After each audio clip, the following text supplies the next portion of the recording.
মন। জীবনে যখনই কোনো বস্তু বা সুখ স্বাচ্ছন্দ্য অধিক মাত্রায় আপনার কাছে চলে আসে, তখন নিজেকে শ্রেষ্ঠ মনে করার একটা প্রবণতা দেখা যায়, যা হয় আত্মবিশ্বাসে পরিণত হয়, নয়তো অহংকারে। এবার আত্মবিশ্বাস আর অহংকারের মধ্যে অনেক বড় পার্থক্য রয়েছে। আমি এটা করতে পারি, আমি ওটাও করতে পারি, এ হলো আত্মবিশ্বাস। শুধুমাত্র আমি এটা করতে পারি, শুধুমাত্র আমি ওটাও করতে পারি, আমি হলাম সর্বশ্রেষ্ঠ, এটা হলো অহংকার। এবার এই অহংকারের ধ্বনি অনেক দূর প্রবাহিত হয়, আর এর প্রহার সর্বপ্রথম আপনাকে বিপর্যস্ত করে। এবার এই অহংকার এর বিপরীত শব্দ হল বিনয়, অর্থাৎ নিজের ঊর্ধ্বে উঠে অন্যের বিষয় ভাবনা চিন্তা করা, সংসারের বিষয় ভাবা। এই বিনয়ী হবার চেষ্টা করুন, একের থেকে অনেক হওয়ার চেষ্টা করুন এবং একসাথে থাকার চেষ্টা করুন। নিশ্চিত রূপেই আপনি বিকাশের কারণ হবেন। মত্ততা থেকে নিজেকে দূরে রাখুন, অহংকার থেকে নিজেকে দূরে রাখুন। এই মন প্রসন্ন হয়ে বলবে, রাধা রাধা। কোনো এক বস্ত্রে যদি ছোট্ট একটা ছিদ্র উৎপন্ন হয়, আর যদি আমরা তার দিকে নজর না দিই, তাহলে সময়ের সাথে সমগ্র বস্ত্র ছিঁড়ে যায় আর কোনো কাজে আসে না। যদি কোনো একটা নৌকাতে ছোট্ট একটা ছিদ্র উৎপন্ন হয়, তাহলে সময়ের সাথে পুরো নৌকাই জলে ডুবে যায়। লক্ষ্যের দিকে অগ্রসর হওয়ার সময় একটা ছোট্ট ভুল আপনি যদি করে ফেলেন, তাহলে আপনাকে তা লক্ষ্যের থেকে দূরে করে দিতে পারে। এমনটা এই সম্পর্কের সাথেও হয়ে থাকে। কোনো একটা ছোট্ট কথা, একটা ছোট্ট মনোমালিন্য যদি সম্পর্কে আসে এবং সেটা না মেটানো হয়, তাহলে সেই সমগ্র সম্পর্কটা, অনেক বড় বড় সম্পর্ক ভেঙে যেতে পারে। যদি আপনার সম্পর্কে ছোট্ট একটা ছিদ্র উৎপন্ন হয়, তাহলে প্রেমের সূচ আর স্নেহের সুতো দ্বারা সেলাই করে ফেলুন, যাতে আপনার এই সম্পর্ক অটুট থাকে এবং প্রেম দ্বারা পরিপূর্ণ থাকে। আসুন আমার সাথে ভালোবেসে বলুন, রাধা রাধা। দু রকমের প্রাকৃতিক বেগ থাকে। প্রথম হলো বর্ষা। যখন এর বর্ষণ হয়, তখন মাটিকে শীতল করে নতুন ফসল ফলায়। আর দ্বিতীয় হয় পবন, যা আমাদের সর্বদা শ্বাসবায়ু প্রদান করে। অশান্ত এই মনকে শান্তি প্রদান করে, এই ক্লান্ত শরীরে স্ফূর্তি প্রদান করে। আমাদের জীবনে যত আবেগ আছে, তা হয় বর্ষার মতো হওয়া উচিত, নয় হওয়া উচিত পবনের মতো। ক্রোধ, মতভেদ, বিবাদ, এগুলো হওয়া উচিত বর্ষার মতো। অর্থাৎ কিছু সময় পরে যেন এরা নিজে থেকেই ছিন্ন ভিন্ন হয়ে চলে যায়। আর যদি পবনের মতো কোনো আবেগ থাকা উচিত, তা হল প্রেম, যা সর্বদা শ্বাসবায়ু প্রদান করে, সবসময় সাথে থাকে। একে আমরা অনুভব করতে পারি না, কিন্তু এই আমাদের অনুভব করার জন্য প্রাণবায়ু প্রদান করে। আর যখন চক্রবাতের মতো সে ভয়ঙ্কর হয়ে ওঠে, তখন সমগ্র সংসার বদলে দেয়। এর সারমর্ম একটাই, শক্তি। মতভেদ, ক্রোধ, বিবাদের মধ্যে নেই। শক্তি যদি থাকে, তা আছে প্রেমের মধ্যে। তাই এই প্রেমকে মনের মধ্যে রাখুন আর আমার সাথে বলুন, রাধা রাধা। জীবনে দুই ধরনের আবেগ রয়েছে, যার কোনো মূল্য নেই। আমার কথার অর্থ এটা নয় যে এদের কোনো গুরুত্ব নেই।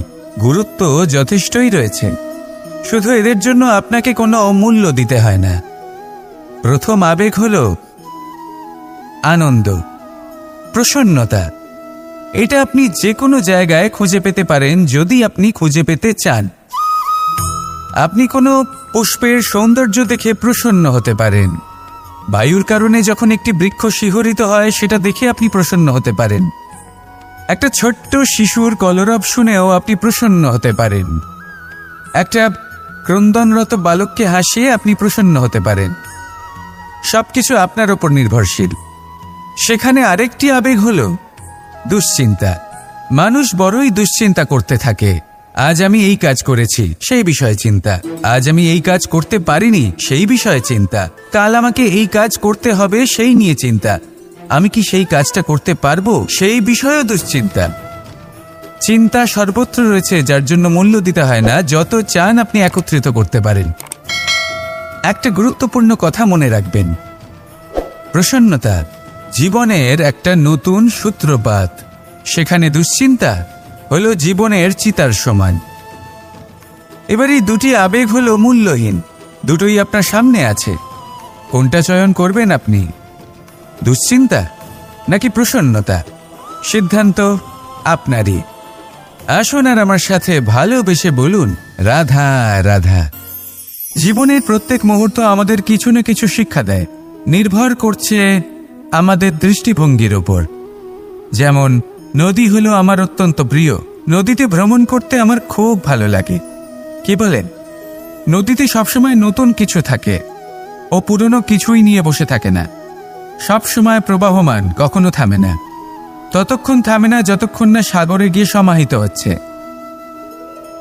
ঠিক এইভাবেই আমাদেরও উচিত নিজের জীবন অতিবাহিত করা, নদীর মতো। প্রত্যেক মুহূর্ত নতুন, তাই সেইভাবেই জীবনযাপন করুন।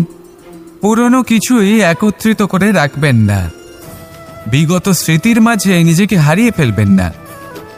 এই যে বর্তমান, এই যে মুহূর্ত, সেটাই হলো সর্বশ্রেষ্ঠ।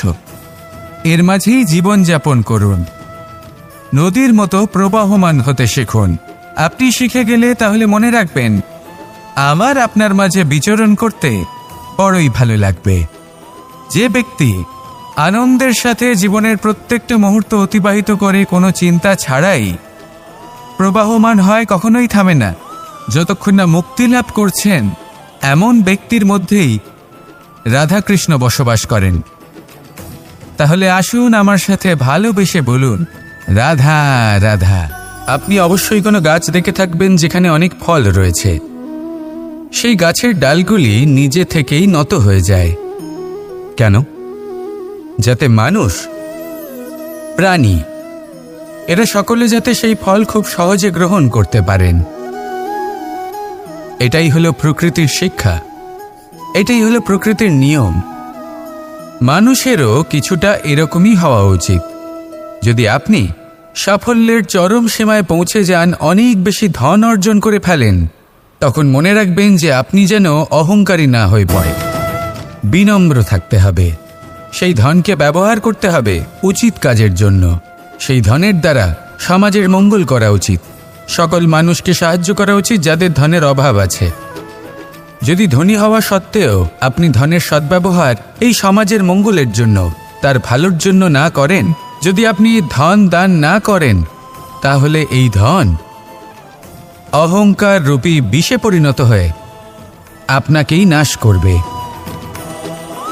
তাই ফলে ভরা গাছের মতো নত হয়ে থাকুন, বিনম্র হয়ে থাকুন, দান করুন, আর আমার সাথে ভালোবেসে বলুন, রাধা রাধা। মধু কারই না পছন্দ বলুন তো? অত্যন্ত সুস্বাদু হয় এই মধু, মিষ্টি খেতে হয় এবং তা শক্তিও প্রদান করে। এবং প্রত্যেকটি মিষ্টি পদার্থের মতোই এতেও খুব তাড়াতাড়ি পিঁপড়ে ধরে যায়। অন্যদিকে যদি নুনকে দেখি, তাহলে বছরের পর বছর রাখলেও এতে পিঁপড়ে ধরে না। এবার যদি কথা বলি বন্ধুত্বের, তাহলে বন্ধুত্ব নুনের মতো হওয়া উচিত, মধুর মতো নয়। যারা সামনে এলে শুধুমাত্র মধুর মধুর কথা বলবে, পরে এতে পিঁপড়ে ধরে যাবে। এটা নুনের মতো হওয়া উচিত। প্রকৃত বন্ধু হলো সে যে সময় এলে পরে আপনার সামনে আপনার প্রকৃত সত্য তুলে ধরবে, তা সে যতই কঠিন হোক না কেন।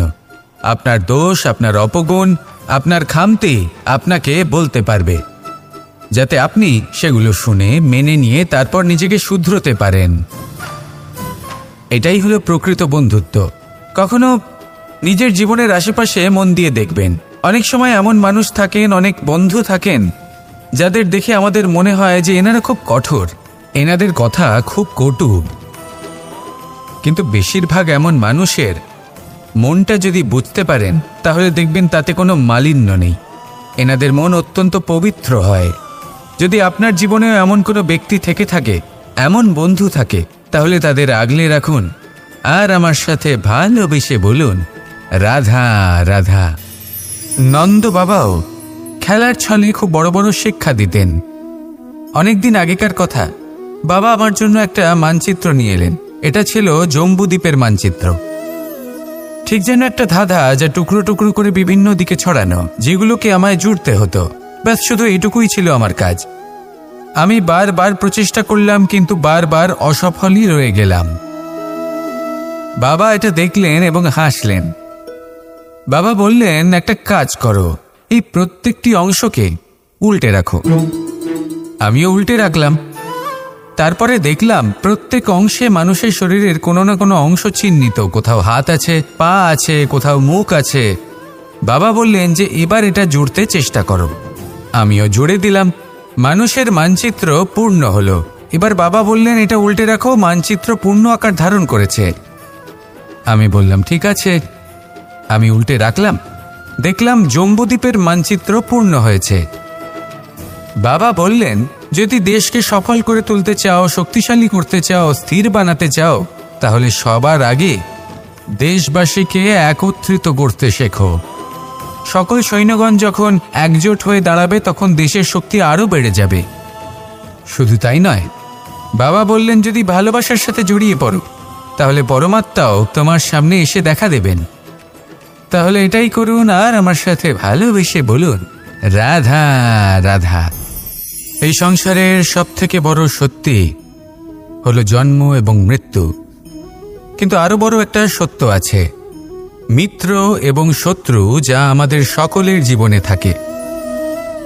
মিত্র সে যে আমাদের সঙ্গ দেয় এবং সংসারের সব থেকে উঁচু শিখরে আমাদের নিয়ে যায়, এবং শত্রু সে যে যে কোনো মুহূর্তে যে কোনো শিখর থেকে আমাদের নিচে ফেলে দিতে পারে। এবার বিচিত্র ব্যাপার হলো এটাই যে আমরা নিজেরাই এদের সাথে নিয়ে চলি, নিজেরাই এদের পালন করি। তা কি করে? প্রথমে বুঝুন, এই মিত্র এবং শত্রু কারা? আপনার নিজের মন, আর কেউ নয়। এই মনই হলো মিত্র, যখন তাতে ভারসাম্য বজায় থাকে, তা নিয়ন্ত্রিত থাকে, তা পবিত্র হয়। কিন্তু যদি এই মন অনিয়ন্ত্রিত হয়ে পড়ে, যদি আপনাকে সে নিয়ন্ত্রণ করতে শুরু করে, তখন সেই আপনার সব থেকে বড় শত্রু হয়। সেই জন্য এই মনের ওপর নিয়ন্ত্রণ রাখতে শিখুন, এতে ভারসাম্য বজায় রাখতে শিখুন। তাহলে আপনি এমন এক বন্ধুকে পাবেন যে আপনাকে এই সংসারের শিখরে পৌঁছে দেবে। আসুন আমার সাথে ভালোবেসে বলুন, রাধা রাধা। মুক্তোর এই মালা দেখতে কত সুন্দর হয়, তাই না? যিনি ধারণ করেন তাকেও এটা শীতলতা প্রদান করে, আর যে ব্যক্তি দেখে তার চোখও এই দৃশ্য দেখে শান্তি উপলব্ধি করে। কিন্তু ভাবুন, যদি এমন কিছু হয় যে সুতো দ্বারা এই মুক্তোর মালা তৈরি হয়েছে সেটা কেউ ছিঁড়ে দেয়, তাহলে এই মুক্তোর মালা ছিঁড়ে যাবে আর সমস্ত মুক্তো মাটিতে পড়ে যাবে, ছড়িয়ে পড়বে। তখন কি আমরা এটা ভাববো যে এটা তো মাটিতে পড়ে থাকা বস্তু, এটা আমি তুলব না? ভাববো না, তাই না? আমরা নিচু হয়ে একটা মুক্তো কুড়িয়ে নিই এবং আবার এদের সুতোর মধ্যে প্রবেশ করাই। কেন? কারণ এই মুক্তো হলো বহুমূল্য। এতে কোনো সন্দেহ নেই যে এই মুক্তো হলো বহুমূল্য। কিন্তু এর থেকেও অনেক বেশি বহুমূল্য হলো আমাদের জীবনে আমাদের সম্পর্ক, আমাদের বন্ধু বান্ধব। এই সম্পর্কেও কখনো কখনো বিবাদ হয়, মনোমালিন্য হয়, এগুলোও ছড়িয়ে যায়। আর সেই সময় এই মুক্তোর মতোই নত হয়ে আমাদের এই সম্পর্কগুলিকে হাতে তুলতে হবে, এদের জুড়তে হবে, এদের আগলে রাখতে হবে, কারণ এদের থেকে বহুমূল্য আর কিছুই নেই। আর যদি এই কাজটা আপনি শিখে নিতে পারেন, তাহলে আপনার জীবনের এই সম্পর্ক, এই বন্ধুত্ব সবসময় আপনাকে বল প্রদান করবে, আনন্দ প্রদান করবে। আর এই মন সুপ্রসন্ন হয়ে বলবে, রাধা রাধা। হয়তো আপনার মনে কখনো এই প্রশ্ন আসতে পারে যে ইমারত কেন নির্মাণ করা হয়, কেন উৎসব পালন করা হয়, কেন মানুষ নিজেদের জন্মদিন পালন করেন, কেন দোল, বিজয়া দশমী, রাখি, দীপাবলির মতো উৎসব পালন করা হয়? যদি এগুলো পালন না করা হয় তাতে কি যায় আসে? যদি এই দোল উৎসব পালন না করা হয়, তাহলে কি এই সংসার ভুলে যাবে যে নারায়ণের প্রতি ভক্তির কারণে ভক্ত প্রহ্লাদকে অগ্নি স্পর্শও করতে পারেনি। যদি বিজয়া দশমী পালন না করা হয় তাহলে কি এই সংসার ভুলে যাবে যে এই দিনে শ্রীরাম রাবণকে বধ করেছিলেন? যদি আমরা দীপাবলির এই উৎসব পালন না করি তাহলে কি এই সংসার এটা ভুলে যাবে যে অযোধ্যাতে অমাবস্যার এমন এক রাত এসেছিল যে রাত্রে অযোধ্যা পূর্ণিমার থেকে বেশি উজ্জ্বল হয়ে উঠেছিল? যদি এই রাখি উৎসব পালন না করা হয় তাহলে কি এই সংসারের ভাই এবং বোনেরা একে অপরের প্রতি ভালোবাসা কি সেটা ভুলে যাবেন? বিষয়টা ভুলে যাওয়ার নয়, বিষয়টা হলো মনে রাখার। যখন জীবনে আমরা কোনো একটা স্থানে পৌঁছই, উপলব্ধিগুলোর উৎসব পালন করি, যাতে সেই মুহূর্তে আমরা সকলের মধ্যে আনন্দ ছড়াই এবং মানুষ সেই মুহূর্তটা মনে রাখেন। এই স্মৃতিগুলোই মানুষের মধ্যে বিশ্বাসের জন্ম দেয়। এই বিশ্বাস যে আগামী যেদিন আসছে তাতে আরও আনন্দের সম্ভাবনা রয়েছে। ভালোবাসার এই উৎসব, ভালোবাসার এই পার্বণ, এটা মানুষের মনে বিশ্বাসের জন্ম দেয় যে প্রত্যেক যুগে কেউ না কেউ এসেছে এবং পরবর্তীতেও আসবে। তাহলে আসুন আমরা ডুবে যাই আমার লীলার এই প্রেম যাত্রায় এবং ভালোবাসার এমন একটা উৎসব পালন করা যাক যা এই সংসার যুগ যুগ পর্যন্ত মনে রাখবে। তাহলে আসুন আর আমার সাথে ভালোবেসে বলুন, রাধা রাধা। এই হলো এক আম গাছ, আর খুব যত্ন সহকারে আমি এটা বড় করেছি। প্রথমে বীজ বপন করেছি, তারপর সিঞ্চন করেছি, তারপর এর থেকে অঙ্কুর বেরিয়েছে, তারপর দিন প্রতিদিন আমি এতে জল দিয়েছি। আস্তে আস্তে ওর পাতা বেরিয়েছে, তারপর ও একটা গাছের আকার ধারণ করেছে।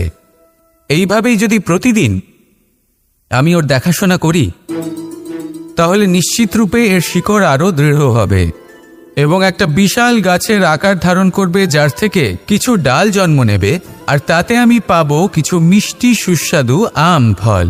এবার আম তো সকলের প্রিয়, সকলের পছন্দের ফল, সকলে খেতে চান, কিন্তু আম পাওয়ার জন্য আগে আপনাকে সেই গাছের যত্ন নিতে হবে। যদি আপনি গাছ লাগিয়ে তারপর ভুলে যান তাহলে সেই গাছের কি হবে? তার অস্তিত্বটাই মুছে যাবে, তাই না? আমাদের সম্পর্কগুলো কিছুটা এরকমই হয়। যদি সম্পর্ক জুড়ে আপনি ভুলে যান তাহলে তার অস্তিত্বই মুছে যাবে। তাই শুধুই সম্পর্ক গড়বেন না, তাকে পালনও করুন। নিশ্চিত রূপে আপনার এই সম্পর্করূপী বৃক্ষের ডালে আনন্দের মিষ্টি সুস্বাদু আমফল নিশ্চয়ই পাওয়া যাবে।